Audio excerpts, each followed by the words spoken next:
আরে আরে, আপনি এভাবে আমার কেবিনে কিভাবে ঢুকে গেলেন?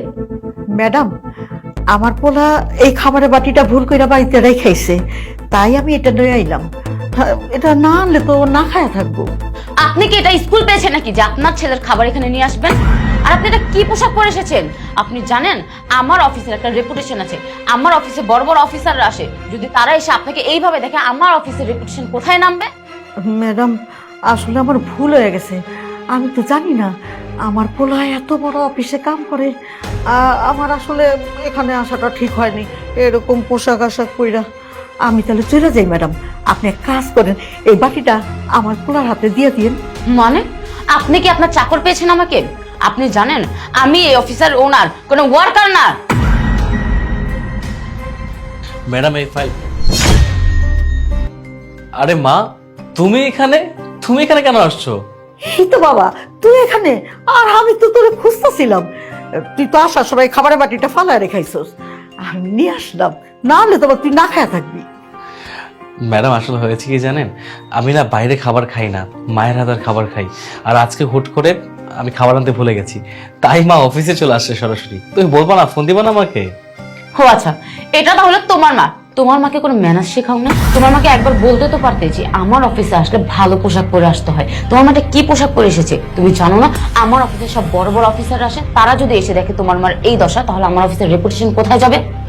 ম্যাডাম আই এম সরি, মা হয়তো বুঝতে পারিনি। এই ভুল আর ফার্দার হবে না ম্যাডাম। এই সরি তুমি তোমার কাছে রাখো। এরপর থেকে তোমার মাকে ভালোভাবে এটা শিখিয়ে দিবে যে এই অফিসে আসতে হলে ভালো পোশাক পরে আসতে হয়, নয়তো তোমার মাকে আমি ঘাড় ধরে ধাক্কা দিয়ে বের করে দিব। এক্সকিউজ মি ম্যাডাম, আপনি আমার সামনে আমাকে অসম্মান করে কেন কথা বলছেন? ভদ্রভাবে কথা বলুন। আর তাছাড়া উনি তো আপনারও মায়ের বয়সী, একটা মায়ের বয়সী মানুষের সাথে আপনি এ ধরনের ব্যবহার করবেন? এই চুপ কর, তুই আমার মার সাথে তোর মার তুলনা করছিস? শোন, আমার মা যদি হতো না তাহলে কখনো এরকম গরিব পোশাক পরে আসতো না। আর শোন, তুই ভুলে কেন যাচ্ছিস? আমি এই অফিসের ওনার। আমি তোর মতো এমপ্লয়িকে না এই অফিস থেকে এইভাবে চুটকি দিয়ে বের করে দিতে পারি। থাক ম্যাডাম, আপনার আর কষ্ট করে চুটকি বাজিয়ে আমাকে চাকরি থেকে বিদায় করতে হবে না। আমি নিজে আপনার কোম্পানির চাকরি ছেড়ে দিলাম। হ্যাঁ শোন, তুই কি ভাবছিস তুই তোর মার সামনে এরকম হিরোগিরি দেখাবি আর পরে এসে আমার সামনে আবার কান্নাকাটি করবি, চাকরি চাবি? আমি তোকে আবার চাকরি দিব? কখনোই না। তুই যদি এই অফিস থেকে বেরিয়ে যাস তাহলে এই মুখ আর কখনো দেখাবি না। ম্যাডাম, আমি যা ডিসিশন নিয়েছি বুঝে শুনেই নিয়েছি। মানলাম যে আমরা গরিব, তাই বলে আপনি আমাদের সাথে এ ধরনের ব্যবহার করবেন?